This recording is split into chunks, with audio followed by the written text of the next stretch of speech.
All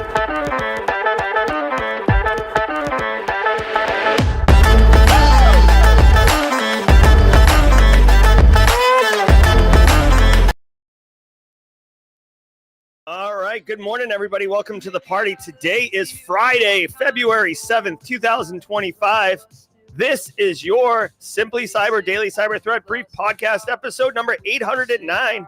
Coming at you live. You might be in Denver with Eric Taylor, Kimberly McKnight, Casually Joseph, Justin Gold, Nick Barker, Luke Canfield, Jack Scott, James McQuiggan at 35,000 feet, and more. Or you might be coming in live from the car, from the elliptical, or from your home office. Either way, wherever you are, wherever you're coming in, we got a great show for you today.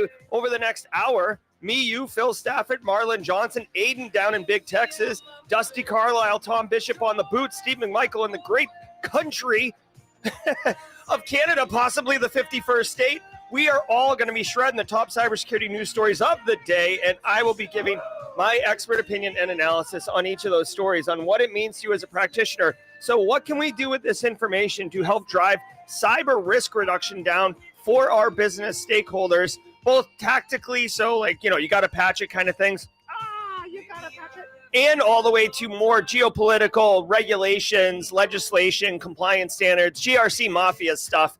I am repping with the Wild West Hack and Fest Black Hills InfoSec hacker t-shirt today, as I know many of you tuning in are repping your hacker hoodies out there at Wild West Hack and Fest Mile High. Guys, it's going to be a great show. I'm super pumped. If you are looking to break into the industry, I do want to recognize you and let you know that you're going to be asked in any job interview, how do you stay current? This right here, it's a great answer. So be friendly, say hi, get in here. We are a very inclusive, supportive community, and we love helping people. A lot of wrecking balls yesterday. A wrecking ball is somebody who's breaking into the industry and just crushing it. And I think we had 3 wrecking balls yesterday. So it definitely is impactful, definitely happening. And share your wins with us in chat. Everybody needs a good win story. I also want to remind everybody, today is Friday. Every single day of the week has a special segment. And this beautiful baby right here, James McQuiggan at 35,000 feet, coming to you straight from seat 3B. He is actually probably James McQuiggan at 5,800 feet, Mile High City, coming at you today. We'll be doing dad jokes at the mid-roll, so stay tuned for some rib-tickling, knee-slapping belly laughs. You'll love it. All right, want to say shout out to DJ BSEC and Eric Taylor behind the glass today, helping me produce the show. We got a good one for you. I want you to know every single episode, my friends, I do not prep or research for any of them. So I don't know what the stories are going to be. I saw something about something, so that's it. But you know why I don't prep? Because I'm being authentic, I'm being real. If me and you bumped into each other at the water cooler at a conference or whatever, and we started talking about something, how disingenuous would it be if I did like a 30-minute deep dive right before and then started like walking around the bar looking for someone? Hey, you. Did you hear about this? And then just be some kind of toolbox, right? No, we're not doing that here. We're legit. Ain't nobody got time for that. So let's rock and roll. Now, before we get into it, I do want to say what's up. There's James McQuiggan. If you are at Wild West Hack and Fest Mile High, James McQuiggan will be presenting on AI and OSINT today. Do check the calendar out. James, if you have insights like time, room, place, etc. for your talk, let us know. James is a great speaker. His content is always on point. And if you're there, it's definitely a check it out. Check it out. All right. So before we get into it, let me shout out stream sponsors, those who enable me to bring the heat. While the stream sponsors are cracking through, we're going to smash them together. I will put the Chiron down on the bottom. I was flapping my gums with one DJ BSEC and Eric Taylor prior to go live, and I forgot to do that. So it happens. Let's hear from the sponsors, and then when we come back, I'm going to tell you how this show right here and this guy, 2 thumbs, all smiles, can solve your CPE problems. But what? I don't have CPE problems. You will. Once a year, you're going to realize you have a CPE problem, and you're going to be like, oh, yeah, that daily cyber threat brief, that hooked me up. Let's hear from the sponsors, and when I get back, we'll take care of that. Let's go. I want to give some love to the Daily Cyber Threat Brief sponsor, ThreatLocker. Do zero-day exploits and supply chain attacks keep you up at night? Well, worry no more. You can harden your security with ThreatLocker. Worldwide, companies like JetBlue trust ThreatLocker to secure their data and keep their business operations flying high. ThreatLocker takes a deny-by-default approach to cybersecurity and provides a full audit of every action allowed or blocked for risk management and compliance. Onboarding and operation is fully supported by their US-based Cyber Heroes support team. Get a free 30-day trial and learn more about how ThreatLocker can help prevent ransomware and ensure compliance. Visit ThreatLocker.com. As a person that exists publicly, especially since I share my opinions and hot takes daily, I'm hyper aware of my safety and security, and it's even easier to find personal information about people online these days. All the data is just hanging out there on the internet, and it can have real life consequences. But I recently found a solution, and this service is called DeleteMe. DeleteMe is a subscription service that removes your personal info from the largest people search databases on the web, and in the process helps prevent ID theft, doxing, phishing scams, stuff like that. And when you sign up, you tell DeleteMe what data you want deleted, and they go off and do it. The cool thing is you get a personalized privacy report every month that shows what they deleted, where they found it, etc. It's pretty cool. For me personally, it's like outsourcing your online privacy, which honestly, I don't have time to do that myself or do it well. So for them to handle it is awesome. Take control of your data and keep your private life private by signing up for DeleteMe now at the special discount for Simply Cyber listeners. The only way to get 20% off is to go to joindeleteme.com/simplycyber and enter code simplycyber at checkout. That's joindeleteme.com/simplycyber.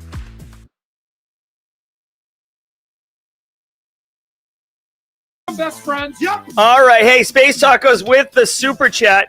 Guys, I got to tell you, we normally do bingo on the first Friday of the month. And because of Mile High, I wasn't thinking about it. We certainly can do some bingo if chat wants to. Let me do this really quickly. Let's see. I mean, I can fire it up in a hot minute. Bingo. Let's say, what say you, chat? Let us know. While we're voting on that, we'll take like a 60-second pause. And if it works, we'll hit it. We'll hit it full tilt, and if not, we'll chill on it. Hey, listen.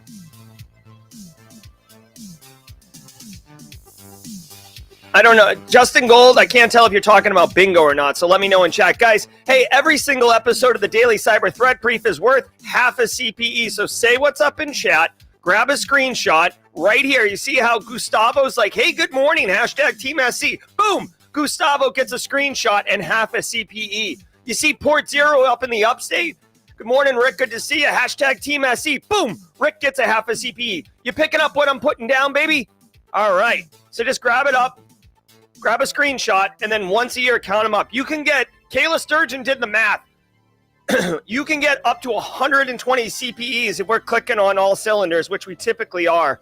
And even when we're not clicking on all cylinders, if one of them's kind of not firing right, like a 5-cylinder, you got one knocking. Eric Taylor and DJ Bisek behind the glass slide in just like they did yesterday. Let's see. We got 60 votes. Most people are kind of, 2/3 of you are feeling the bingo action. So let's do it. All right, let's do it. All right, hey, if today, oh my gosh, you get to watch how the sausage is made here, everybody. So if you are here for the first time, give a shout out if you would, and let us know with a hashtag first timer in chat. I think it goes like this. First timer in chat. Hold on one second. Let's do this. And Jerry Guy, hold on one second. See how I'm just generating a card and bing, it's as easy as that. I will, I need to confirm, like every time we do this. Oh yeah, there it is. Here we go. There we go. And ding, get your bingo card here. Bingo, bingo, bongo. Good luck to everybody who's playing on the bingo action. Go ahead, pin that message. We've got bingo for days. Medine G says, happy birthday to my best friends. Medine G says, happy birthday to my amazing daughter, Laya. Happy Friday, y'all. #Team Live. Shout out. Definitely appreciate that, Medine G. Also want to say, Mrs. Osher said to me as I was walking into the studio this morning, please let the community know that she appreciates the well wishes and all the birthday love that you guys rained on her yesterday, celebrating her birthday this weekend. And it was very, very kind of you and heartfelt. Kyle Tony, first timer. Jasmine West, first timer. Tremendo Bacalao, first timer. Geez, we got some first timers today, guys. Hey, if you know what to do, Justin Gold's doing it right now. Jasmine, excuse me, Jasmine, Kyle, and Tremendo. Welcome to the party, pal. Love the sound effects of welcome to the party, pal. Yep, I hope you guys have a great experience. It is first Friday, you first timer, so we don't do this every Friday. We only do it first Friday of the month. Do enjoy. There will not be an AMA Discord event that this afternoon like we do first Fridays. We can push that next week. But let's go. Welcome to the party, pal. Do me a favor, everybody. Sit back, relax, and let's let the cool sounds of the hot news wash over us all in an awesome wave. I'll see you guys at the mid-roll. From the CISO series, it's Cybersecurity Headlines. These are the cybersecurity headlines for Friday, February 7th, 2025. I'm Steve Prentice. Critical RCE bug in Microsoft Outlook now exploited in attacks. CISA is warning federal agencies in the U.S. to secure their systems against ongoing attacks targeting a critical Microsoft Outlook remote code execution vulnerability. This flaw, discovered by researchers at Checkpoint, and which has a CVE number, is caused by, quote, improper input validation when opening emails with malicious links using vulnerable Outlook versions, end quote. As a result, attackers can gain remote code execution capabilities because the flaw, quote, lets them bypass the protected view and open malicious Office files in editing mode, end quote. The protected view, after all, should block harmful content embedded in Office files by opening them in read-only mode. Yesterday, Thursday, CISA added the vulnerability to its known exploited vulnerabilities catalog, meaning that federal agencies must secure their networks by February 27th. All right. Excuse me. So this is a serious one, okay? This is a problem with Outlook. So if you're using Microsoft Outlook, the client, your end users in your environment are using it, this could be pretty bad. Now, the EPSS score, which is something that we've been using lately, when we talk about a vulnerability, there is the CVSS score, which is kind of like the gorilla in the room, if you will, or whatever. Like, it's the big dog, what people say, CVSS 9.8 or whatever. In fact, this story might even have a CVSS score. Let's see. It does not right now, but the CVSS score just talks about how bad the vulnerability is, right? It's less about what's the likelihood of it happening. Thank you, DJ BSEC. EPSS helps you understand the likelihood. So do you need to prioritize this? They're talking about, you got to get this fixed. You got to patch it, right? You got to patch it. So let's take a look at it. The EPSS score is 3.5%. So you have a 3.5% chance of being exploited in your environment in the next 30 days. EPSS has their own kind of like magic formula, secret sauce, but it's pretty good. So to me, 3.5% is not great. You don't want that happening, but at the same time, you don't need to like fly home from Denver right now to patch this. You do want to prioritize it. Obviously, the U.S. federal government is giving 3 weeks to get it sorted out, which I think is pretty solid. Outlook is a end user application. It's a 9.8. Thank you, Eric Taylor. So 9.8 is pretty gross. Outlook's an end user application. So by patching this and pushing updates, you're not really going to break like a mission critical application, like a file server or some type of ERP or things that make money for your business. Like Outlook is Outlook, right? So if, being real, if you break someone's Outlook, they can just go to Chrome browser or whatever web browser and go to office.com and log in and access their email over web, right? There are exceptions, but for the most part, let's be real here. So the reason that this one to me is pretty important to get sorted out is because anybody can send email to anyone, right? Phishing is so hot, right? That Hansel's so hot right now. Phishing's so hot, right? And sending emails is so easy. So all you have to do essentially is get someone to receive an email, which is pretty good.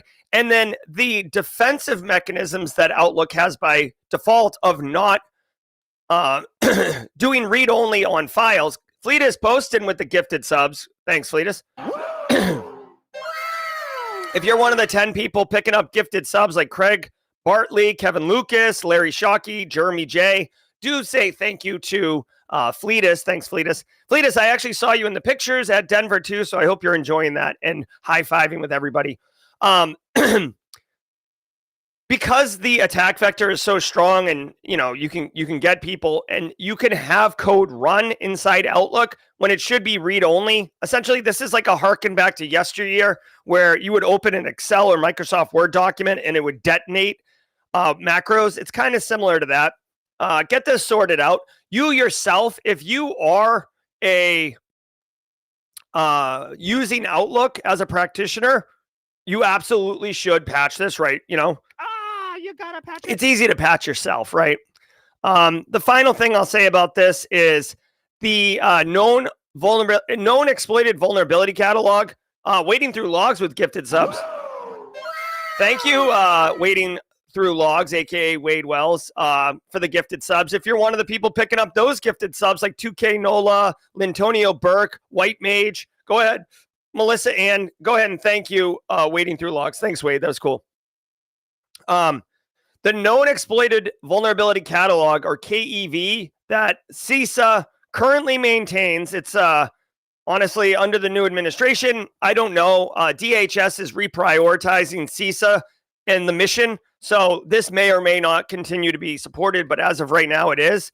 This resource is pretty dope, and it tells you about.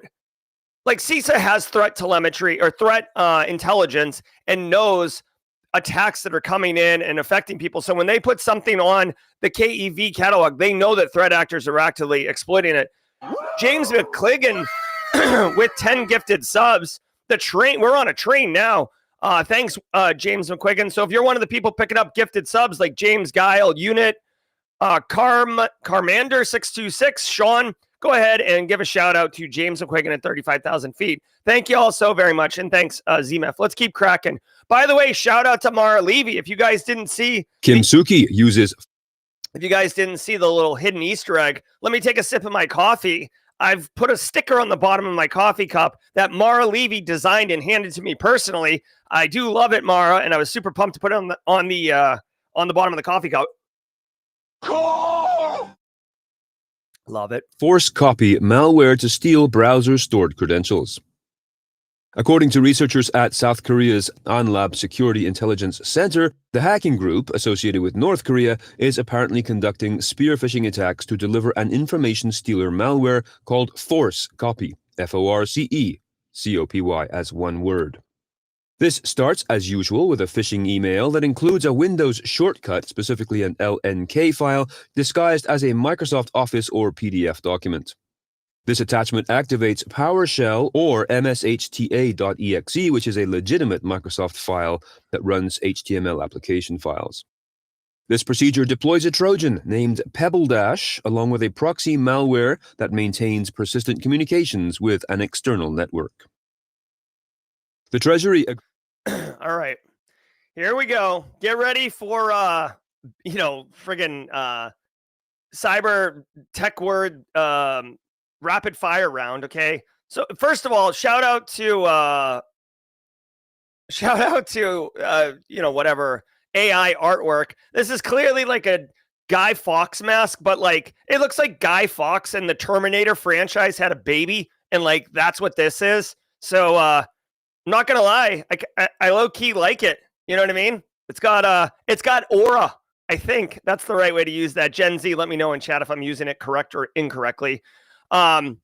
So check it out. Kim Sook-hee, which is a North Korean threat actor, right? Some people, there's Lazarus Group, which is pretty effective. Kim Sook-hee's another one. They are more associated with, I feel like espionage more than anything, but they are an advanced threat. You've got to remember, when it comes to North Korea, they're flexing pretty strong. It was just like Lazarus Group stealing money, crypto, for a bit. And like somewhere, Justin Gold, I just said crypto, and somewhere Justin Gold is like this. I've entered the chat. Like that's Justin Gold when you say crypto. Okay, so anyways, North Korea, Lazarus Group, hyper effective APT, mostly focused on financial crime. Then North Korea started pumping out like low level thugs, almost like Double Dragon 2. Like Double Dragon 1, the bad guy was just Lazarus Group. I know this is a bit of a reach, but stay with me.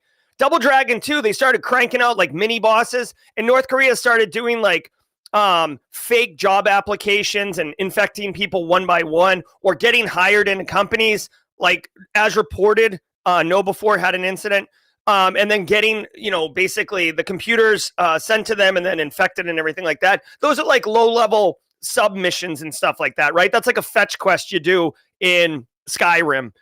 Now Kim Sook-hee is up in the space, and now they've got like more of a legitimate first world cyber power espionage capability, and that's what you got to be looking at. So Kim Sook-hee, definitely one to be mindful of. Second, malware that steals browser stored creds. Do not steal your credentials. Don't store your credentials in your browser, please, for the love of God. Like, we have options: Bitwarden, KeyPass, OnePass, LastPass, all the pass. Just not in Google Chrome, not in Microsoft Edge, not in insert favorite browser here. Please do stop doing that, okay? And educate your end users not to do it. Okay, now if you are doing it, this malware, giddy ups on it. Now, from a attack sequence perspective, so what are we looking for, practitioners? They send a phishing email, so classic attack vector. As I said, it's so hot. That Hansel's so hot right now. Right? And then there is an LNK file attached, right? Okay. Cool. And it's disguised as an Office or PDF document. Right there, we've got an educational opportunity for our end users. Guess what? LNK files, no one's sending legitimate, no one's using LNK files. No one's like, oh, hey, do you want to order from Chipotle? Check out the attached menu, chipotle.lnk. Like, stop it, okay? Second of all, once they detonate the file, they open it up, PowerShell starts running. Now, MSHTA.exe is a legitimate Microsoft binary, so this is going to be living off the land. Dude, if end users, here's another thing, and I know that this is not super easy to implement in practice. Correct me if I'm wrong, BSEC or Eric or Wade. I don't think this is super easy to implement in practice, but once you set it up, it's nice. Like, end users, Carl, like, they don't need to run PowerShell, okay? Like, it's not a thing. So your IT admins, your privileged staff, your power users, like, whatever. Sure. So right now you've got an opportunity from a defense in depth perspective to not allow that to run. Second of all, if you see them running it, here's a behavior that you might want to fire off. Not okay. Now, when you see a PowerShell script detonate and then reach out and start pulling down things from external sources, i.e. a C2 infrastructure, the internet or whatever, yet another behavior that might be a problem. They also mentioned that the files are stored in the web browser installation paths. So that's another, like, I guess, indicator of compromise or detection element that you can introduce into your detections as part of the thing. It doesn't mean that Kim Sook-hee can't store it somewhere else, but it appears, according to the article, that they're saving it to the web browser installation paths to bypass restrictions around specific environments. Like, you can't write to whatever, like Win32 or temp or whatever. We're looking at those, so they're trying to do that. It says PowerShell Keylogger to record keystrokes, which is different, by the way. Really quick, this is why you have to read beyond the headline.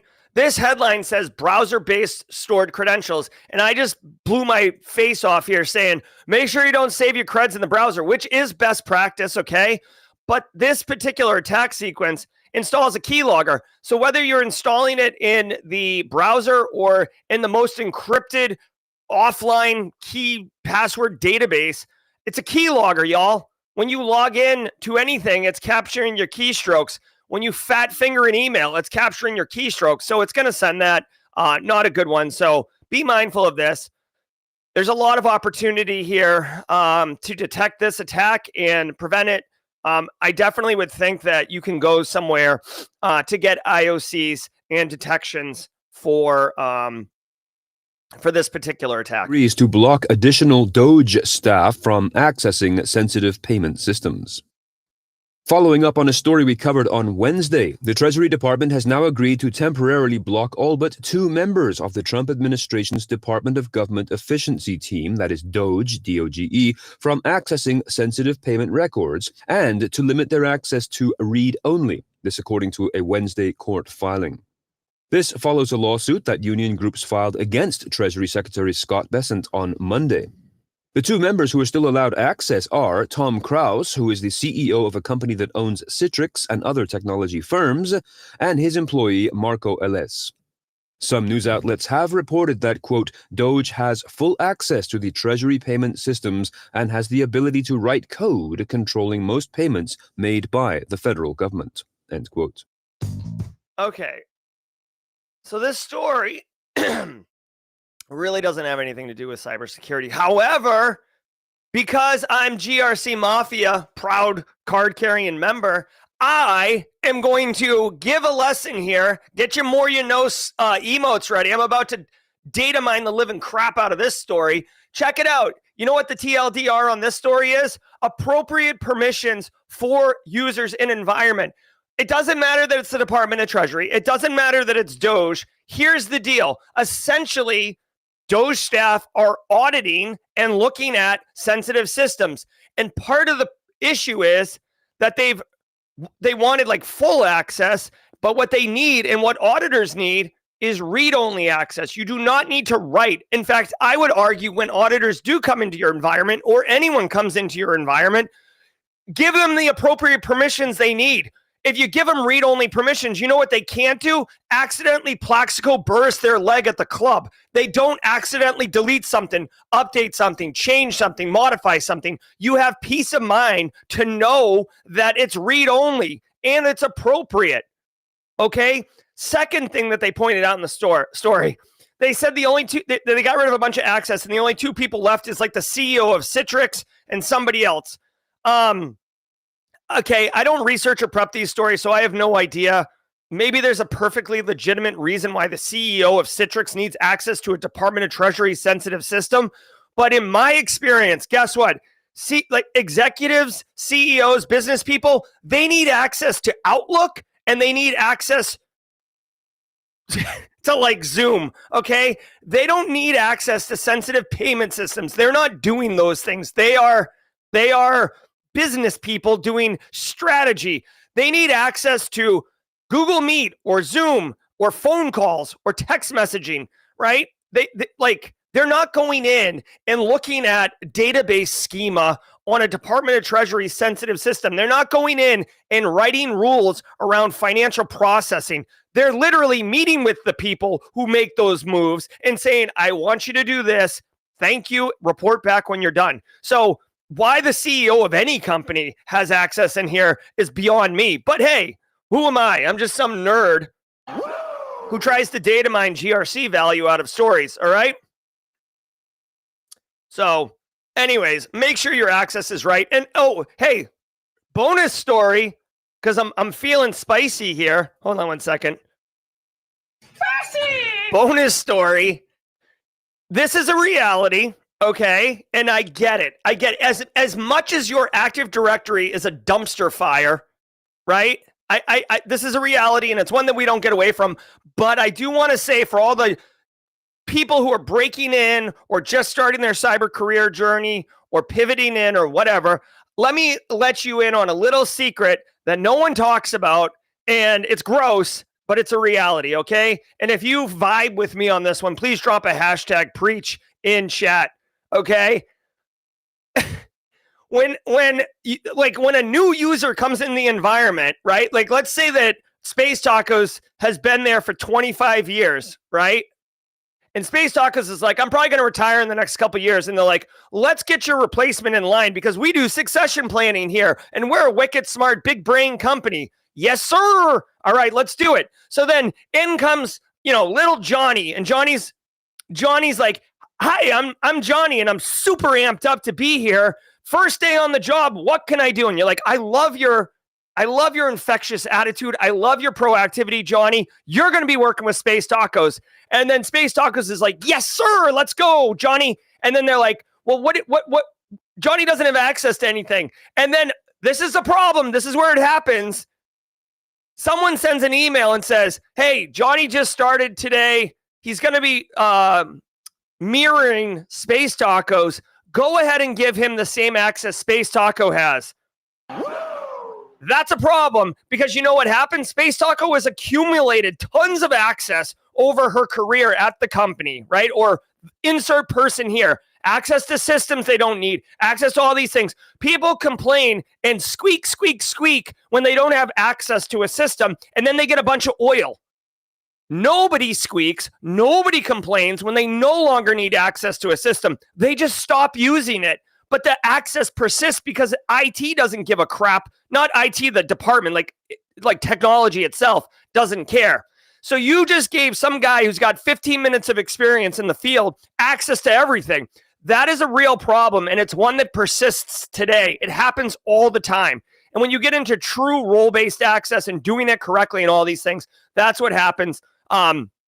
So thank you for coming to my talk on GRC, secretly talking about the realities and the challenges of access control and best practices.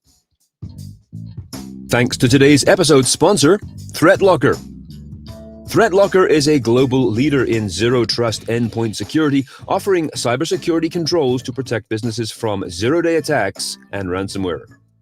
ThreatLocker operates with a default deny approach to reduce the attack surface and mitigate potential cyber vulnerabilities. To learn more and to start your free trial, visit ThreatLocker.com. That is ThreatLocker.com.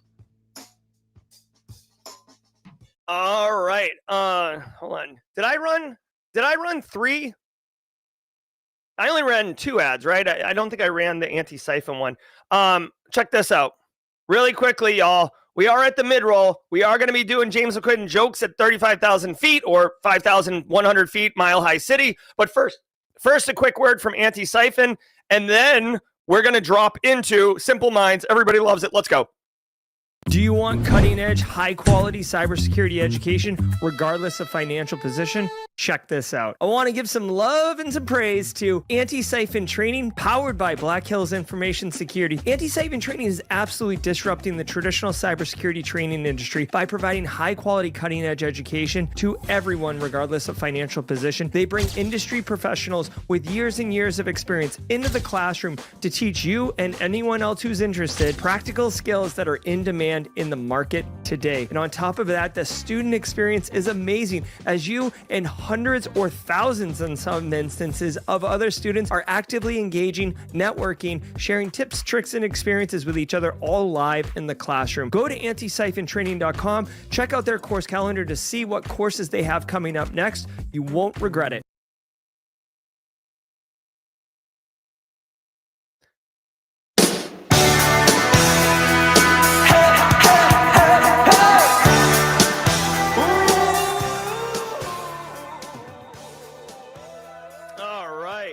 We dropped 5 more gifted subs while the ad roll was playing.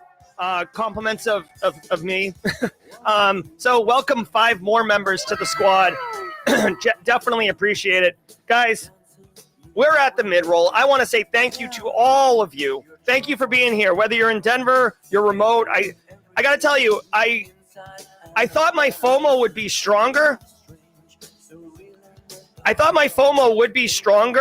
But all of the comments, the con chat Discord server, the pictures, low-key, guys, Simply Cyber Community, Team SC, all of it that you're doing really makes me feel like I'm there, so I appreciate that. George Strasburger, 10 gifted subs.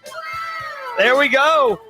It's a Team SC day. Thanks so much, George. And if you're one of the new gifted sub recipients like KM, Dimmick, Jack Winters, Alicia Jerry. Alicia Jerry, what's up, Alicia? Check out the squad emo tray, and let's go. All right, I'll check the bingo cards. Hold on one second. We are running bingo right now. Let's see how we're doing. Let me refresh the screen. Does somebody think they have bingo? Kerry? Let's see if Kerry's got bingo. Kerry, she said. All right, let's see. Kerry looks like he's got bingo. Barricade Cyber. Did we just become best friends? Episode number is odd. That's correct. It's 809. Eric Taylor. So hot. Carl and a free spot. There we go. Way to go. Kerry is our bingo winner for today. Congratulations, Kerry. Dynamite stuff. Love it, love it, love it. All right. Guys, let's keep going now. Obviously, Barricade Cyber, Eric Taylor behind the glass is a stream sponsor. Did you guys know that Barricade Cyber is dedicated to helping businesses from cyber attacks and recover from the damage done? Cyber attacks, they cause massive issues for businesses, and they send dedicated, hardworking business owners into turmoil. But guess what? Barricade Cyber, Eric Taylor, he knows how to slap on the mud boots and start getting into the muck. He knows how to mitigate the damage done by cyber incidents. He can help your business work through an incident and, more importantly, get you back up and running to a known good state, making that hot cheddar as quickly as possible. Check out barricadecyber.com. Links in the description below. I would advise you to get it in front of it, but if you're actively dealing with a ransomware incident or a business email compromise, give Eric Taylor and Barricade Cyber a call. You will not be disappointed. All right, guys, every single day of the week has a special segment. And Fridays is James McQuiggan's Joke of the Week. So James says, seeing that he's got to see Michelle Kahn this week. By the way, Michelle Kahn's doing a lot of stuff there at Denver. Super awesome.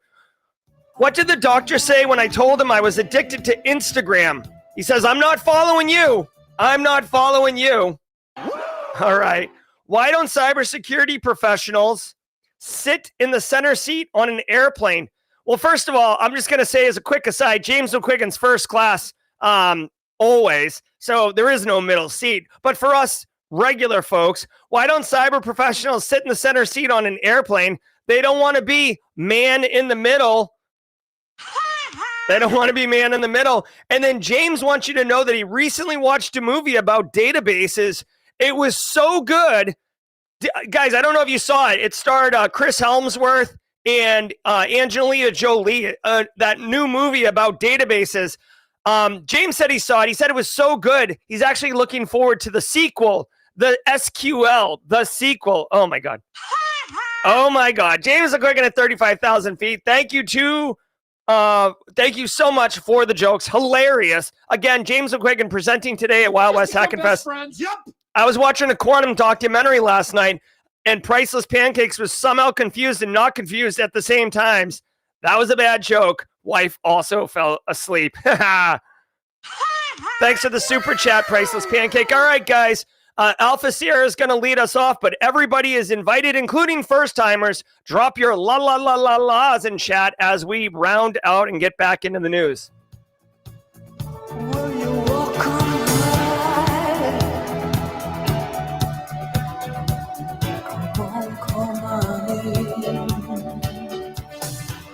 Here we go, here we go, here we go, here we go, here we go, here we go.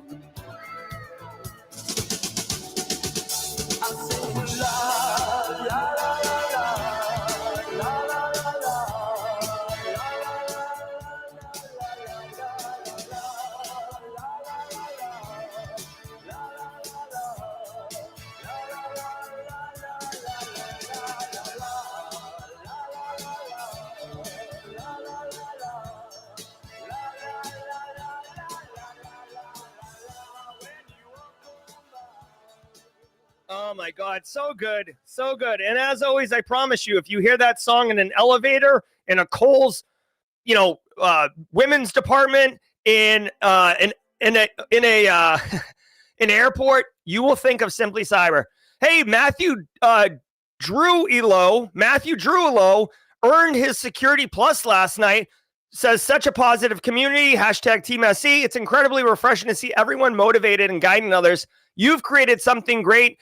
Thank you, Matthew. Congratulations on your Sec Plus. And I would make one correction to your post. I would say we've created something great, Matthew. We've created something great. Love, love, love this community. All right, guys, let's slide back into the news and finish strong. We've got jaw-jacking panel at 9 a.m. Eastern time, 8 Central if you're DJ BSEC, whatever. British engineering company. Did we just become best friends? report- Yep. All right, Adam V wants me to drink Crank coffee. If you guys don't know, thanks for the super chat, Adam. If you don't know, Crank coffee is basically like Jolt Cola, except for coffee and for adults. If you're familiar with Jolt Cola, I see you, fellow millennial. It messed me up really bad. It was like an insane episode. Just as a teaser, I do have 5 new cups of coffee things coming from a company called Firewall Coffee. We're going to take a run at it, and I will set it up so it'll be Monday through Friday, and I'll make a whole thing of it. And if we end up choosing one, it'll be the official coffee. So we'll see what happens. Cyber incident. This is the second UK-based engineering giant to report a cyber incident to the London Stock Exchange in the last 9 days. Representatives of the company, which specializes in industrial automation and climate control products, described the incident as involving, quote, unauthorized access to the company's systems, end quote, but as of yet have declined to elaborate. All right. Hold on. Like the Crank coffee is got me distracted. All right, let's see. IMI reports unauthorized cyber activity affecting UK engineering firm. Okay. So, whatever. Like company, like what? Well, like welcome to like every day in the United States, okay? I don't know what IMI is. If someone in chat can tell me, is this oh, they specialize in industrial automation and climate control products. All right. With a $6 billion market cap. Ooh. Dragos, if you don't know Dragos is kind of like the darling of industrial control system security. Rob Lee runs that. 119 ransomware incidents targeting European companies in the Q3 of last year. So I thought that was for the year. That's actually even more interesting. So roughly 500 on average for the year, just in Europe, just in Europe. Hold on, this story is like nothing. This is a nothing story. Okay, hold on. This is dumb. Okay. Okay. All right. Sorry. I thought there was more to this story. Again, I don't research or prep for the stories. This news article is basically calling out that this IMI company detected something. And then like the other 4 paragraphs are about other companies that had incidents in the last year. Like this is one, I don't know. It must have been a slow news day up at the Record. And you know what's interesting? I do like Recorded Future, and I do like this news outlet. But I don't know if James Reddick had like a deadline and was trying to get something in. This is kind of like there's no detail here. Incident involved unauthorized access. Okay, we don't know we don't know the attack vector. We don't know if they're down. We don't know if there was data exfil. We don't know anything. So all I would say is when it comes to ransomware, again, it doesn't even say this is a ransomware story. That this is like, you know what this story is? This is like looking. Hold on. Do I have a piece of paper? No. Whatever. Hold on. I want some, like, here's a FedEx receipt. Okay. Like, look, this is a story, right? You're like, oh, it's got dimensions and everything. And then like you even sniff this story and it's like, hold on, it's like this thin. Like it's so thin. There's like nothing there. There's no meat on it. This is borderline line world or whatever it is, that 2-dimensional story. So anyways, next story. Help remote management software flaws exploited to deploy Sliver malware. The software, which is used by many tech support professionals to access and fix customers' computers, is being abused through 3 flaws, each of which has a CVE number and which hackers are using to, quote, create administrator accounts, drop backdoors, and potentially lay the groundwork for ransomware attacks, end quote. Exploitation in the wild was confirmed by cybersecurity firm Field Effect. The attack involves, quote, exploiting the vulnerabilities in the SimpleHelp RMM client to establish an unauthorized connection to a target endpoint, end quote. The connection being abused was made through an Estonian-based server running a SimpleHelp instance on port 80. Users of SimpleHelp are advised to apply the most recent security updates that address the flaws and to look for administrator accounts named sqladmin and FPM-HLT-TECH, as well as connections to the IPs listed in the Field Effects report, which is included in the show notes to this episode. Okay, a couple things. Flatland is the book I was talking about. Also, I just realized that I didn't change the screen. Sorry about that. Flatland is the book I'm talking about. Edwin Abbott. Worth looking into if you're interested in wrapping your head around quantum space and higher level dimensions beyond 3D, which is where we live. Flatland allows you to like conceptualize that nicely. Okay. Also, Zemif, I would agree with you. Also, the mod team agrees with you. There is a lot of important cyber news going on, and CISO series isn't necessarily hitting all of them. And we are, basically looking into that. So check it out. Hackers exploit SimpleHelp RMM flaws to deploy Sliver malware. Now, Sliver is a post-exploitation framework. I believe Bishop Fox hosts it. It is open source, which means you can download it today and deploy it if you want. If you're familiar with my work, I actually have a playlist on the channel. You're going to see the private playlist where you see like my my net deck Magic the Gathering stuff. Hold on one second. Where is it? My Miami City 80s. You guys, I feel like you're getting to see like inside my closet right now. And I'm like, oh no, like you're going to see all the private playlists I've created. But this is the one right here that I want to call your attention to. SOC Analyst playlist. I'll drop a link to this. If you are interested in like actually messing around with post-exploitation frameworks, getting your hands dirty, rolling up your sleeves, then check this playlist out, SOC playlist, and you will install, including C2 framework installs. Go ahead. That's like a practical experience that you can do. I do got a video for that. I got several. This playlist is dope. I love this playlist. So here's the deal. First of all, threat actors don't even need to exploit remote management solutions. They can just email an end user and tell them their IT and that they need to get on their box. So, and then install AnyDesk or whatever. But I digress. If you are running SimpleHelp RMM in your environment, right? You should know if you're running this in your environment or not. But there's exploitations available, which means you don't need to trick an end user or socially engineer them. A threat actor can just exploit this and get on the box and then deploy Sliver, which is a post-exploitation framework that's very beefy and off and running. I would recommend if you're running SimpleHelp. You gotta patch it. Patch it. Also, I would recommend that you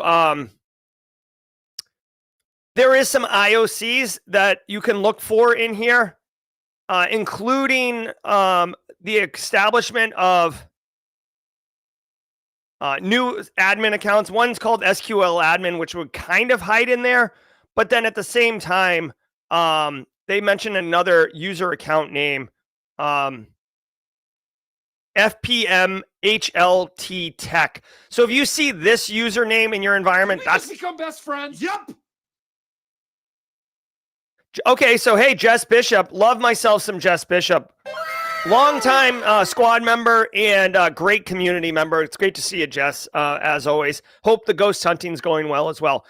Jess says the SimpleHelp SOC, the SimpleHelp one is serious. Recommend all SOC analysts do a deeper dive today. So thank you very much, Jess. So a deeper dive would basically be look into this one here. I'll drop a link to this story so people can begin the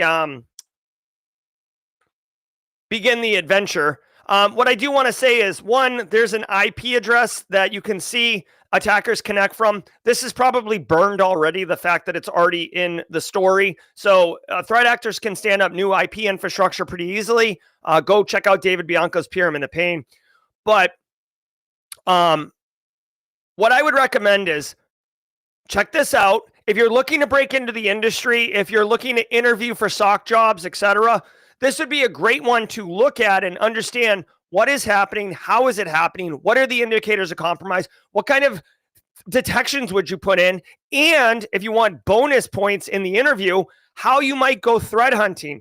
Remember, when you see something like this, just putting the defenses in place and being like, I feel good about myself, doesn't mean that you weren't exploited 15 minutes before you fix the problem. So going threat hunting is a wonderful way to give yourself a little bit higher level of confidence that you are not actively being compromised and that you've done your due diligence. So fix the problem and then retroactively do some threat hunting. Plus, threat hunting is so hot right now. That Hansel's so Paragon hot right ends now. contract with Italy over spyware scandal. Following up on another story we covered earlier this week, the manufacturer of the infamous Paragon zero-click spyware has allegedly ended its relationship with Italy, following revelations that, quote, an Italian investigative journalist and two activists who were critical of Italy's dealings with Libya were among the people who had allegedly been targeted with the spyware, end quote. All three of these individuals are on record as having been critical of the right-wing government of Italy's Prime Minister, Giorgia Meloni. Paragon alleges that the Italian government had, quote, breached the terms of Paragon's contract with the government, which does not allow for journalists or members of civil society to be targeted with the spyware, end quote. Yeah. So, this particular story, allow me, if you will, and first timers, just so you know, there's a tinfoil hat emote that squad members can activate, which I just deployed into chat. You can see it right above my head right now. When I'm going to say something that is my own opinion and the thoughts of me and does not reflect that necessarily of the hashtag Team SC community. When we talk about these very advanced spyware solutions like Pegasus, like this Paragon software, what's it called? So Paragon is the company. I don't know what their solution is called, but when we talk about these things, people will say, oh, like, this is great. We're building it because we're going to be able to catch criminals. Wouldn't you like to take down some creep who's exploiting children? Wouldn't you like to penetrate down into like human trafficking rings and uncover who the ringleaders are? And no one, like terrorist attacks, no one is going to push back on that because, of course, we don't want that type of criminal behavior operating in our society. But you've got to remember that humans are the ultimate people holding this. And without checks and balances, you kind of run into some issues, frankly, of abuse of power. Now, it can be abused by law enforcement where, oh yeah, like I'm running a case right now where we're looking into this dark web marketplace and we're using spyware solutions in order to, find out who the ringleader is socializing with. But then, oh, by the way, like I'm going through a messy divorce and I'm going to use this software on my spouse's phone so I can figure out if she's secretly cheating on me or she's, consulting with a lawyer about taking, more than half or whatever. You know what I'm saying? Like personal benefit, personal gain, or you are a government in control and you don't want to be discovered that you're abusing systems, that you're stealing money, extorting. Like we saw this in Turkey maybe 15 years ago, the president of Turkey or whatever they call their leader, him and his family were like in power and they were basically embezzling money from the Federal Bank of Turkey. And there was a revolution, controlling information, stuff like that. So it can be used on investigative journalists. It can be used on dissidents and people trying to basically upset the apple cart. And that is not necessarily okay. So when we talk about privacy and, people who drop a stake in the ground and say, I have nothing to hide. Why do you want privacy? What are you hiding? It's not necessarily hiding. It's more like, I would like to control what it is that I share and don't share. And tools like this are being weaponized on the regular. So for the most of us, Andrea. We just become best friends. Yep. Andrea with a super chat. Thank you for the super chat, Andrea. For most of us, guys, there's nothing here that we would need to do as practitioners. If you are protecting a VIP or Fortune 50 executive or something like that, an investigative journalist, maybe you do like EFF volunteer stuff. Be aware of this. This particular attack specifically exploits WhatsApp. So again, if you don't need WhatsApp on your phone, uninstall it. If you don't need apps on your phone, uninstall it. Shout out to Apple iOS, which automatically uninstalls apps if you don't use them for a while, which I love, love, love. Let's go. Boot your phone to avoid spyware, says security expert. In light of these recent events with Paragon, Rocky Cole, co-founder of mobile threat protection company iVerify, said in an interview with ZDNet that the best way for people to avoid getting infected by zero-click spyware like Paragon is to reboot their phone regularly, the way they would, or should, with their computers. This is because, he says, many of these exploits exist in memory only, as opposed to being files. He adds, however, that this is a default behavior, but he also recommends using an internal scanning app to find malicious files in the phone, as well as using lockdown mode in Apple devices. He adds that because it is the phone's underlying vulnerabilities that are exploited, something that only Apple, Google, and their app developers can fix, it is also critically important for end users to apply new security patches as soon and as regularly as possible. All right. I mean, you know what? I'm not going to argue with this. Rebooting your phone, rebooting your technology. I mean, I would consider it like good maintenance. Now, I'll be the first person, okay? I'll be the first person to stand up and raise their hand and say, I'm almost a little low-key embarrassed about this, but I'll be the first person to point out that I don't reboot often enough. Actually, let me know in chat if you vibe with this. Let me see if I can okay. Well, hold on. I don't want to do that. Okay. It drives my wife nuts. But look how many apps I have open right now. I never close apps on my phone. I have 75 tabs open on multiple browsers. And when you reboot, you kind of close all those things. And so I know this is a triggering thing right now. I see DJ BSEC saying that he's officially leaving the community and burning down everything Simply Cyber because of that. So let me know in chat, do you close your apps and reboot regularly and keep that clean workspace? Are you just more of a hot mess express like me? And all right, so me and SB are vibing. I reboot when there's a problem. Like yesterday, when my machine went down in the middle of the stream, I low-key have a suspicion I know why it happened. And I think it has to do with exhausting resources in a way that is really pushing my machine to its limit. So I guess we just did a little Tidbits Tuesday on a Friday where you got to figure out how messy I am. Listen, the thing is, Ain't nobody got time for that. I don't have time for that. I don't have time to close apps. I'm moving and shaking up here, okay?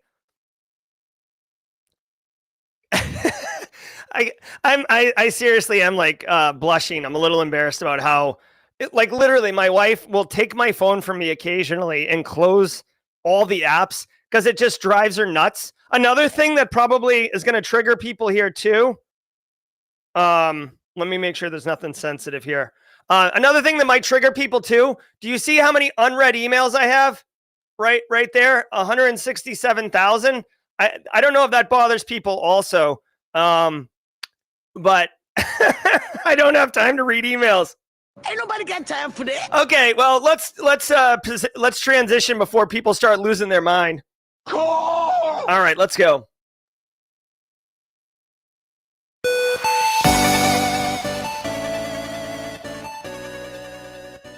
All right, y'all. Hey, check it out now. We're having a banger of a show. It's 8:59. Somebody get Nick Barker on the phone and tell him that we're ending right on time. But don't go anywhere, because we are going to be doing Jawjacking, a 30-minute AMA panel where we tear into the top cyber stories. Where we tear into your questions. DJ BSEC actually has a backlog of questions from yesterday's show. In order to get things sorted. And I can't wait for it. So stay with us.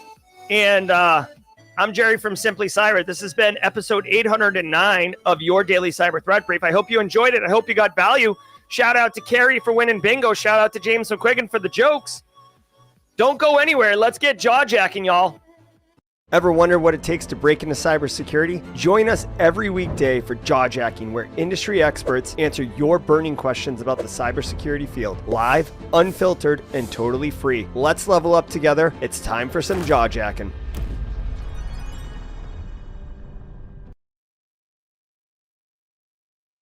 Hey, what's up?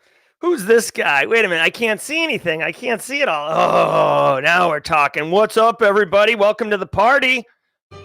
If you're a first-timer here and you're like, what is happening? Allow me to introduce you to Jawjacking. Over the next 30 minutes, we're going to answer all your questions. So if you have questions, resume, certifications, industry, SOC versus pen test, should I get CCNA? What's going on? Is Denver worth going to?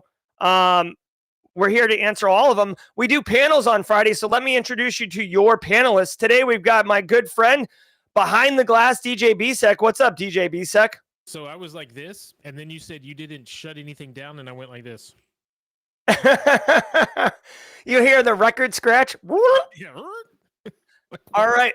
In addition to DJ BSEC, we know him as the Chief Forensics Officer at Barricade Cyber Solutions, but many of them call him Grumbly or Eric. Ladies and gentlemen, Eric Taylor. Grumbly. Yo, yo, yo. All right. Eric Taylor is at Denver, so Mile High. If you're there and want to high five him, do find him either walking around or at the booth. We're going to be joined by some other panelists. Fleetus might join us later. Mods, if you want to join. Long-timers, community members, if you want to join, let us know in chat and we can go. DJ BSEC, goose your mic a little bit and let's get off and running. So I don't see any questions here as of right now. Actually, Space Taco said, when was the last time you deep cleaned your phone? I do reboot my phone, and I do go through and delete apps and stuff like that to kind of keep it clean. So it's not, I would say probably once every couple weeks. I do that. So Alex is a long timer. I love it. Nick Udun says hello. A lot of people welcoming both Eric and DJ BSEC in the chat. That's great. We got some pinned questions coming in. Terrence Day is 42, too late to try to switch a cybersecurity career. DJ BSEC actually spent about 10 minutes on this question yesterday. When someone asked, That's my fault. Someone asked about, hold on. Yeah. There we go. Someone asked about if 55 was too old. I'll just summarize what DJ BSEC yesterday. And Terrence, strongly encourage you to go back because it's a deeper dive. There is no age that's really too late. If you want it, go get it. Okay. People in cyber, they need help. I don't care what your age is. Can you help me? That's the real question. So you can totally do it. Get into it. And spoiler alert, at 42, you probably have a life of experiences that will parlay into a cybersecurity career. You worked in retail. Look at Wading Through Logs or Wade Wells. He worked at In-N-Out Burger for about 9 years. You want to talk about putting on a smile and talking to a customer and de-escalating the situation? Get on the phone with a end user, or deal with an IT application owner who's being a pain in the butt. Throw that smile on and help de-escalate the situation and get what you need. So definitely not too late, and definitely an opportunity for you. Bearded Ruckus says, not a question. Just wanted to say I met a fellow SC crew member at the new SOC rollout here in Miami. SC out here repping. Love it. I love it. I love it. Love it. And if you do see somebody wearing a Simply Cyber shirt or Simply Cyber sticker on their laptop and stuff like this, please say hello to them. It is an inclusive community. All right. Variable says, can you go into more details? The ills of storing password in a browser. Yeah, sure. Eric Taylor, you got any like case study from the field around browser-based passwords that you can share? I mean, it's a known TCP that threat actors will go in and capture and export the logs out of browsers, or export the passwords out of browsers. There's many open source tools that you can be able to download and do this for. So, it's common practice, or highly recommended common practice, to when you migrate to a password manager, you shut off in a GPO or an Azure AD or Entra ID, I should say, the policy to stop passwords from being stored in the local browser. That's an Intune. Yeah. Yeah, Intune. There you go. Thank you very much, Eric Taylor. That was a question from yesterday. Mariana Albright asked that same question. How bad is it to save passwords in a browser? Very, very bad. Because most of them do clear text, and it's, Yeah, and also like there are like very viable, accessible solutions for password management. So it's not like it's the best choice out of terrible choices, like having, like a phone call for your two-factor authentication. That sucks, but it's still 2FA. There's just better options. Definitely use those. Go around the horn. DJ BSEC got asked this yesterday. And if you don't feel like disclosing it for OPSEC reasons, don't. But favorite password manager, I'll go first, then BSEC. I use Bitwarden. I've loved it. I used to be on LastPass. I like Bitwarden personally. BSEC, what do you got? Is it just me, or did Jerry's like audio go? Yeah, his audio just went trashed. Okay. Okay. What's your favorite password manager? Now it's back. Yeah, I use Bitwarden as well. Bitwarden's got a great one to actually create generating passwords. Mm-hmm. It's got the good one for generating passwords. Bitwarden's a go-to. Eric Taylor, you want to disclose? 1Password is my recommendation. It's zero trust. Make sure you save the recovery keys, because if not, you're completely hosed. So that's my. That was something I talked about yesterday. Yeah, that was something I talked about yesterday. Was every now and again, and I don't know if 1Pass does, but you have the ability to export those passwords, and maybe you should export and encrypt those passwords somewhere else locally, like monthly, just in case something happens with that main password, you forget it or whatnot. Yeah.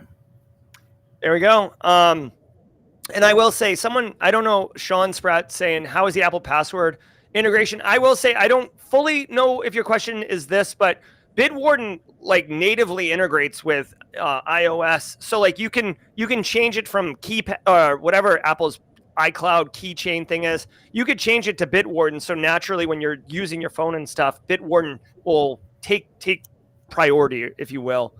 I think Apple came out with a new way of doing password management. That's what the user's asking about, is the new. I can't comment on that.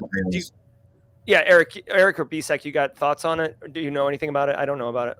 I think it's a good solution for end users who are not part of a corporate identity that already has one, right? So, your grandma, your grandpa, your kids or whatever, because they're pretty much going to stay on their phone anyway. But exporting it from the iOS platform into your computer that is a Windows or whatever, there's no cross compatibility for that right now. Yeah, I love it. Hey, let me just quickly share some real use cases, because listen, sometimes we're up here and we regularly are trying to help the community, and sometimes I feel like people are like, oh my god, these guys are just saying stuff, and like it doesn't hit, or it doesn't make sense, or influencing. Let me give you reality. When we talk about you can switch at any age, Bearded Ruckus switched at 38 and said you can do it. Cascade did it at 40. You can do it. Mary did it at 43. You can do it. Okay. So first of all, thank you, community members, for sharing your wins and successes and demonstrating that this is real and can happen, and also to inspire others. I just wanted to shout that out. Oh my gosh. David P did it at 50. Nailing it, buddy. All right, let's go. We got a question here. Brown balls. Okay. I've been bouncing around some level 1 help desk tech support roles, got the Sec Plus and other vary, but what do I need to do to get to the next level? Where can I get it? So I guess the question is, how do you level up from the help desk or tech support roles into IT, I suppose, or cybersecurity? I have some thoughts, but BSEC, you want to level in on this one first? I have simple. How do I bounce around? How do I level up? I mean, doing the job is what's going to level you up once you get into it. So we've talked about this many times of figure out what you want to do. Right now you're on help desk, you're doing technical support, you've got Sec Plus, you want to find a path. There are too many paths for us to sit here and tell you need to do this to go this way. Figure out what you like. Once you start doing everything, when you figure out what you like, whether you like networking, whether you like cybersecurity, and when we're talking about cybersecurity, there are more paths in cybersecurity than it's just I'm going to cybersecurity. You've got to find something that you like and then dive into that. That's how you level up. I love it. We've got a new panel member joining us. We're going to be going for 20 more minutes till 9:30 a.m. Eastern time, 8:30 Central if you're DJ BSEC in the middle.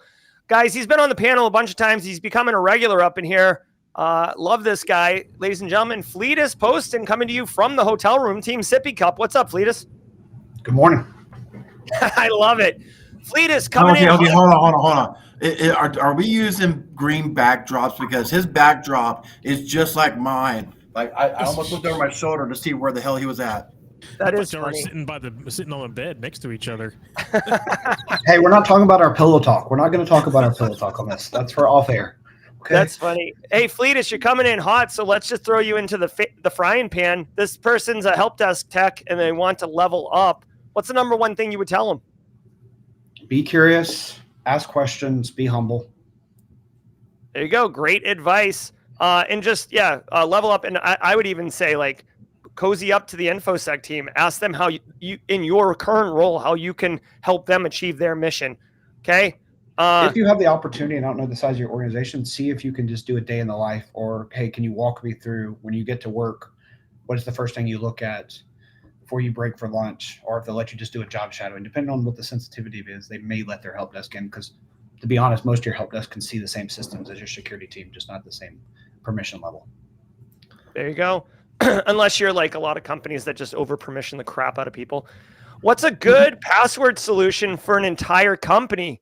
That's a good question. I haven't done a full deployment rollout of these things, but I know LastPass has a good enterprise solution. But LastPass, Bitwarden, and 1Password, they all have corporate enterprise capabilities. Yeah, Right. Yeah, so that's what.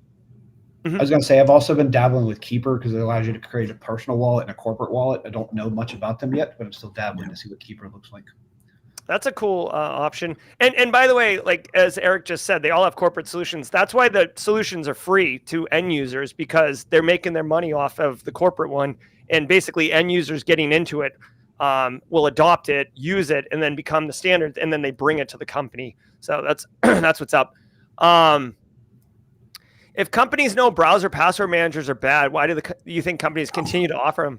That's a fun question. You know what that's called? That's called the IT group, the team, not knowing that they have the ability to turn it off, or being lazy. Yeah, being lazy. It comes down to, they're not wanting to create friction for the end users. Exactly. The other thing too is most of the time they don't force a corporate browser, so you can't manage every browser on the workstation. Oh God, yes. Yeah. If you don't have an enterprise browser or a corporate standard browser. Oh, I think Eric's taking all the bandwidth. Yeah. No, so trade secret, I travel with my own internet. I knew you were going to say that. I've got my own sitting right next to me. Yeah, it's literally sitting right back there. I do the same thing. Dude, that home internet thing that you can actually travel with is the best thing. It's so awesome. There you go. Pro tip from Eric Taylor. Not a question. John wants to say, thanks, y'all, taking that advice into account and knocking out the Google Cyber Cert and going to start working with Seams on my own to get started. Boom. That's what you got to do, man. Put in the work. It's as easy as that. I mean, there's just no easy button. That's the trick. It's easy to listen to the solution. It's hard to execute the solution. Just one shot. First timer. Welcome to the party, pal. Welcome to the party, What's your all's mission here? Oh boy, I'll answer that in 1 second because I actually have a mission statement. So just one shot. Stay right there. Roswell, UK wants to know this panel's thoughts on connecting your phone to the computer so you can send and receive messages. Just connected in general. Fleetus, go first, if you would. Your thoughts on this, and then we'll go to Eric Taylor. So it depends. Is it your personal laptop?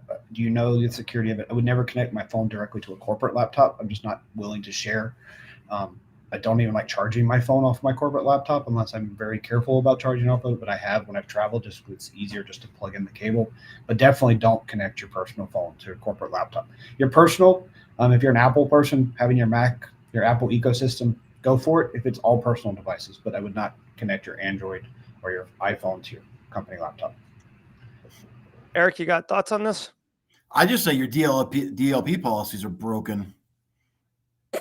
All right, data loss prevention is broken. Yeah, and I would agree with you. I can hook up my laptop or my phone and it won't see it because my devices have their own encryption, and we can't copy and paste from our mobiles and stuff like that. You don't believe me? Go talk to some of the team. They'll tell you my DLP policies. It's crazy. You cannot copy and paste out of trash. It's nasty. All right, there you go. And I agree. My thoughts echo with what Fleet has said. Like, try not to commingle corporate and personal as best you can. Just one shot was a first timer. Asked what's the mission here. If you did not know what the mission was, and you're first timer or a long timer, let me drop this on you. This is from the State of Simply Cyber. We do a quarterly all hands meeting for the community. Also, don't judge my tabs at the top.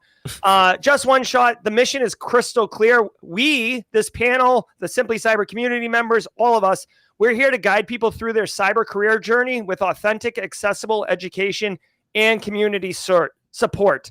So everything you see, everything we do, everybody that comes on stage, everybody that has anything to do with Simply Cyber, they are living that mission. So that's what we're here for. And if you're down with that, welcome to the party, pal. And if you're not, I'm glad we got that sorted out early so we can move on. Jerry's game is weak. His game is so weak.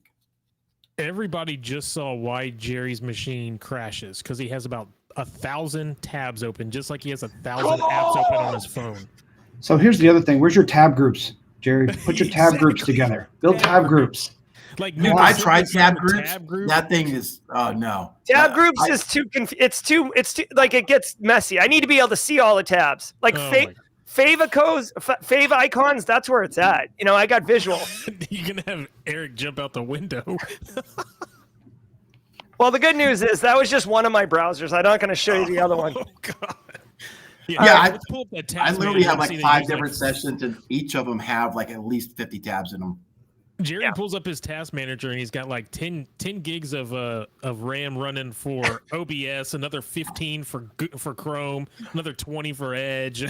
Like, dude, if you open Task Manager, it's like like when you've got a cup of ice and the ice is all kind of stuck at the bottom and you're trying to jiggle it just to get one ice cube. Hit you in the face. That's Task Manager. It's like trying to hold back all the apps and then you just get a whole face of ice. That's when my machine crashes.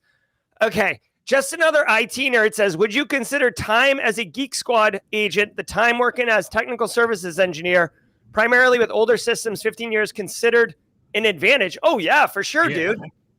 That's BSEC, go ahead. That's desktop support all day right there. Yeah. 15 years of desktop support. That's what that is. Yeah, and end user engagement, right? I'm sure you're dealing with a lot of personalities who have a lot of expectations on your service to them and their computer. Dude, that probably also saw a ton of weird stuff. What?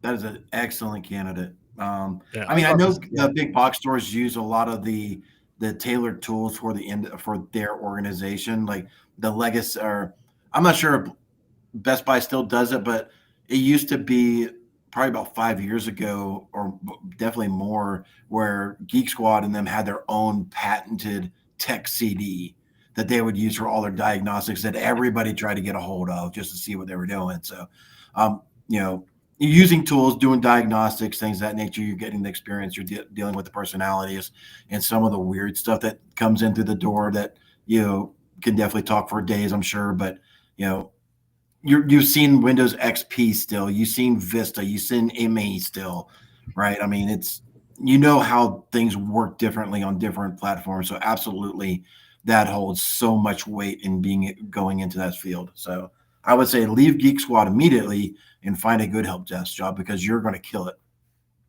I love it. I love it. So those are the questions right now. If you have questions, drop them with a Q in there. I do want to do a little fun one. So normally we're very inclusive and kumbaya-y, but today's been a bit of a polarizing episode between me running a million tabs and not closing my applications, my apps and stuff. So really quickly, just quick around the horn. Fleetus, like right now, is your like, do you clear your email? Are you an inbox zero guy? And do you just have a million apps running on your phone right now? So the apps, yes. I crashed my box when I was traveling. So I was kind of like Eric, I had like 5 Chrome sessions up with each 50 tabs and like the box didn't like being rebooted. And when I rebooted, everything popped back up again and immediately brought my Mac back down. So I was like, okay, it's time to clean this up. My Mac can't handle this right now because I was traveling with my Intel versus my M series. So yeah. And then no, my inbox, my corporate, because we're not an email first company, probably has 3,000 emails in it. I just Control F through it to try to find what email I want. My personal email is probably in the same boat. Thank you. So I'm Team Fleetus right now. So Fleetus and I are repping. Eric Taylor, same question. How many apps you got running on your phone right now? And is your inbox, are you an inbox zero kind of guy? I'm definitely not an inbox zero guy, just because, yeah, I've got 78,123 unread emails right now. So hot. And I literally zeroed it out right now. Yeah, I zeroed it out at the beginning of the year. I was like, all right, new year, 0 emails. Log in, read all. So since January 1 to today, I have over 78,000 emails I have not looked at, and most of them are garbage anyway. So I really don't care. I need to do a lot of more unsubscribing. But anyway. Guys, that's what they make rules for, man. They make rules for that crap. I know. Ain't nobody got time for that. DJ BSEC as the, I guess, maybe the lone wolf, the oddball in the group. Let us know. Are you running mad apps on your phone right now, and are you an inbox zero guy? After this conversation, I'll just. So I will to finish the story out. Like when I get up, so typically when I get up from my desk for dinner time, not the end of the day, but I'm going to go sit with the family. Like I'm multi-storied floor of our house. So I'm walking down the stairs and I'm literally swiping up and closing out apps. And once a week, typically on Monday or Tuesday, I'm rebooting my phone once a week. So I definitely on my mobile, I'm definitely flushing that out as fast as possible. I love it. That was awesome. That was so funny. I can't stand the little red bubbles. Like when I look at it, I guess it makes me anxious. I'm like, oh God, somebody needs something now, and I'm like, crap. So I go look for it. So no, I like to have everything cleared, cleaned, run a clean house. Well, yeah, I mean, most of the people who interact with us are interacting with us in other mediums except for email. So yeah, email is just like, it literally is the junk drawer in your kitchen for me.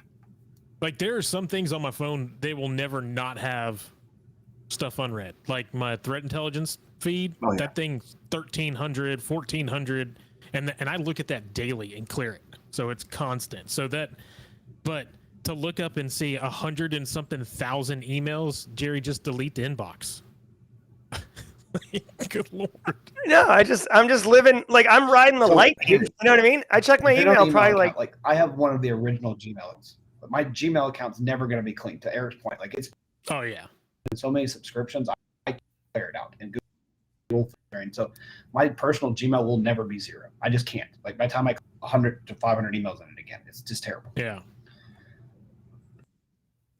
I love it. I love it. I love it. I love it. It feels so good to have friends. And hey, whether you're Team Fleetus or Team DJ BSEC, everybody's welcome here. We can have differing opinions. And just know that, it's going to be a little messy and it might take me a minute. I actually tell my Citadel students at the very first class of the semester, I'm like, don't email me. Like, if you need help, don't email me. Like, here's my phone number, text me. You're not going to get a response via email that is, of any level of, timeliness. So they appreciate that. All right, we got a bunch of questions coming in. I love it, love it, love it. Let's see. Any OSINT enthusiast on the panel? I've been pivoting into ethical hacking, and so far it's my favorite part of Recon.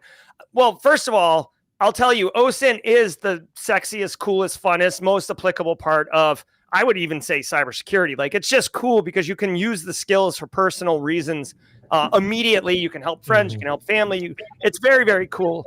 So I guess, Eric, what are your thoughts on OSINT since you used to dabble in the hacking side? We still do a ton of OSINT. So like I have VMs that are parsing and downloading threat intel from the dark web.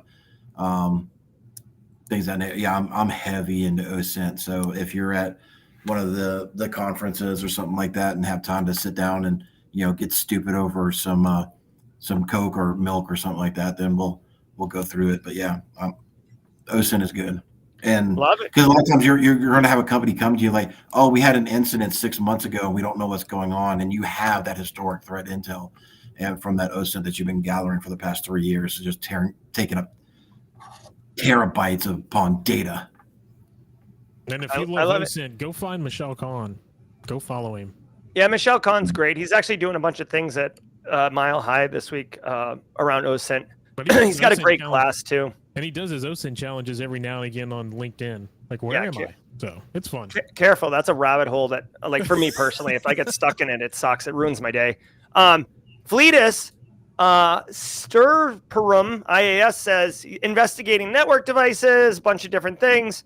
If you're using Splunk or any SIM, I would say, what endpoint logs do you think are important to forward to the SIM? This is a loaded question, and I think Eric will probably sit with me on this one. It depends on the size of your environment. And do you have a standard, what I would call a golden image? Do you know what apps are installed on them? Do you know what's being pushed? Well, if it's a Windows, there's minimum security baselines that tell you anytime this event fires, I want that to go. Like anytime that event happens, so put event forwarding on any Windows-based ID that you care about. So like a new admin account, a new password change. There's just certain threads, and you can go get the PIDs for those. On a Mac, that gets a little more challenging. You have to set up like an OS query or another tool and figure out what you want to pull off of it to push. So endpoints are tough to push to the SIM. And since you mentioned forensics, I'm not doing forensics out of my SIM. I'm doing forensics on the box itself. So think about what you're trying to do. If you're just doing SOC or IR, push just your security alerts, some of your audit logs so that you have historical. But from a forensics point of view, I'm pulling memory dumps, captures, and I'm putting them in a tool that's in a lab box, not from my SIM. Thank you very much.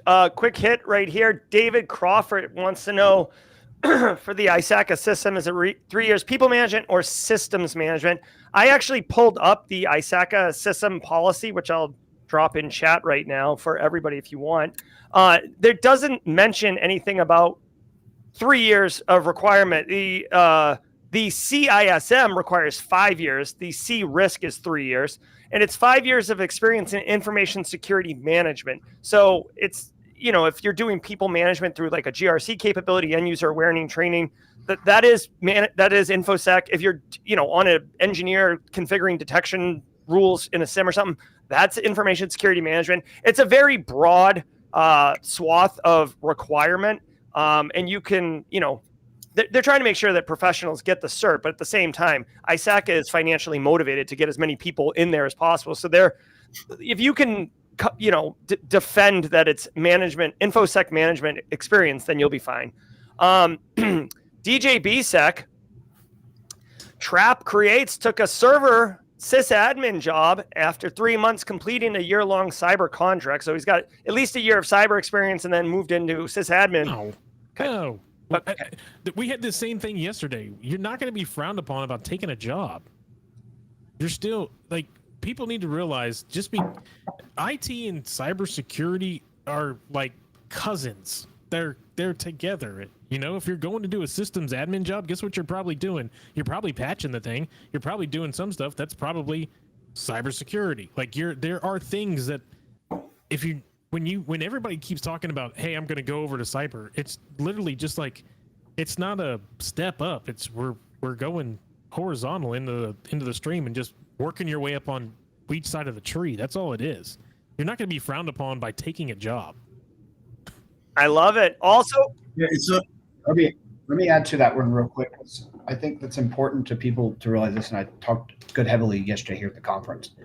Security is everyone's job. Yeah. I just happen to have it in my title. So I always just tell people, just talk about in your bullet points on your resume and in your interview how you hardened a system. That's hardening. You already talked about patching. If you've done user management or IAM, talk about that. Even if you don't, like, how do you stop and assess that finance person before they hit the invoice, the talent manager before they open the resume? Because we know they have to do this as part of their job. So security is everyone's job. It just happens to be. To Fleetus's point, like I run a security session here, right, at the place that I work at. That is in my email and in my messages every single time I send it out. I am not the person that's doing cybersecurity for this company. Everybody at this company is doing cybersecurity for this company. It's not just me. I'm not the one that's preventing everything from happening. I've got tools that help us, but every other individual and every other human being in this company is an attack vector. You all have to do it. It's not just one person. That is true. And just to put a final point on this, DJ BSEC mentions that IT and cyber are like cousins. They do look very similar, although cyber has a slightly better haircut, just to be crystal clear about that. All right. Fleetus, free SIM solutions you can recommend? This guy is studying for a GRC gig, but wants to get into some SIM stuff. So I don't know off the top of my head. This is where it's still out there. I know Graylog had some free. There's some other stuff out there, but I haven't looked at free SIMs. Yeah, I would say Graylog as well. Or Elk. Elk. Yeah, Elk is another one. Yes. There you go. So Elk and Graylog. We're just at time right now. So let's do this. We'll say, everyone, if you had questions we didn't get to, please come back. We do this literally every single weekday at 9 a.m. Eastern time. If you are in Denver at Mile High, this guy right here, Fleetus, and this guy right here, Eric Taylor, are walking around. Say hello to them. They are good people, obviously. DJ BSEC is down with the Ghetto Boys in H-Town, so he's not in Denver. I'm also not. Guys, it's been wonderful. I hope you have a great week. If you are in Denver, enjoy the conference. Get lots of value. I'm Jerry for Fleetus, Eric, and DJ BSEC. We thank you very much. We do have cool glasses. Thanks, Legrat. Thank you very much, guys. We'll see you on Monday at 8 a.m. Eastern time. Peace.